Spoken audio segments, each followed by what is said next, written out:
Ladies and gentlemen, this morning I would like to propose a toast. This is Toastmasters after all. Even though we don't have drinks in front of us, you'll have to use your imagination. I didn't have time to stop for coffee this morning. But this toast I'd like to propose is to each and every one of you. For being here, in spite of the fact that we all have nice warm beds at home, the comfort, it's still dark outside last I saw. We've got a long day of work staring us in the face. But we're here. And we're doing something about it.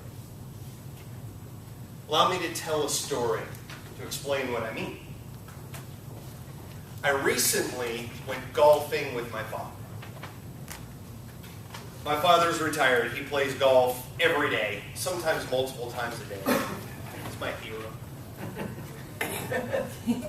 Since I started having a family, I have a 2-year-old and a 4-year-old, I've come to really cherish these moments when you can get away and there's nothing but the green grass and the ball in front of you and it's so peaceful and quiet and nobody's talking to you or yelling at you. I really come to cherish these times. And so I got up there on the first tee box and I lined myself up and swung my hardest. And that ball, I don't know how many of you are golfers, but sometimes they start going right up the middle and then they take a hard turn right. And that first ball went off into the middle of the driving range.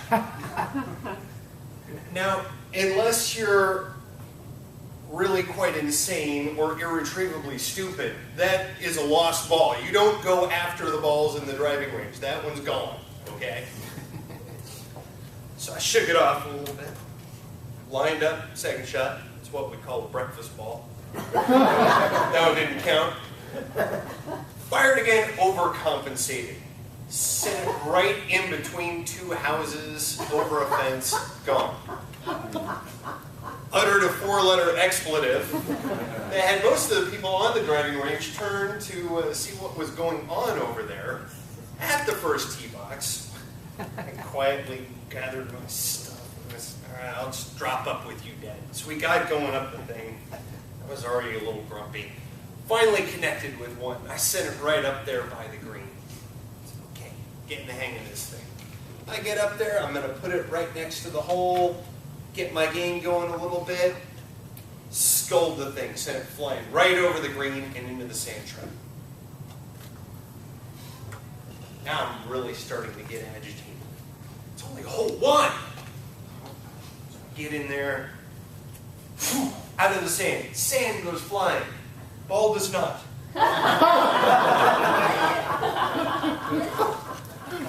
2, 3. Finally, I picked the ball up, throw it up on the thing.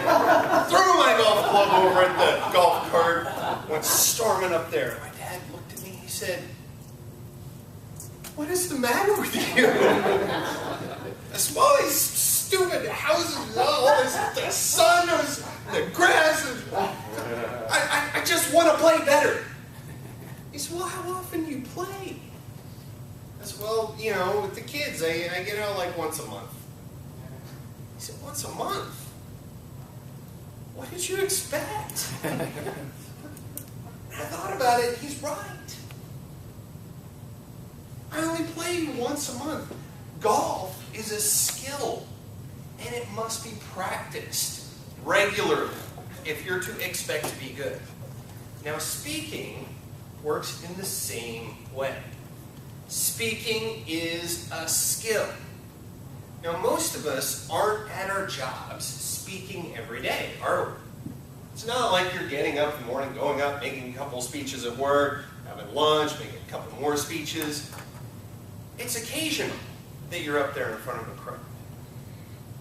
But can we agree that those times when you're up there in front of people making a presentation, be it at work, be it at social situations, those are some of the most important moments of your life? At work, you're on display. At your kids' or your friends' weddings, you're on display. At the funeral of a loved one, you're on display.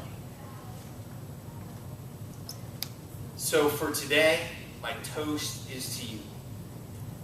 Most people get up there unpracticed, unrehearsed, they're not doing it regularly, and kind of like me on the golf course, they have a hard time at it. Get upset. I want to be better. They're not doing anything about it. So here's to you for being here and doing something about it. Mr. Toastmaster.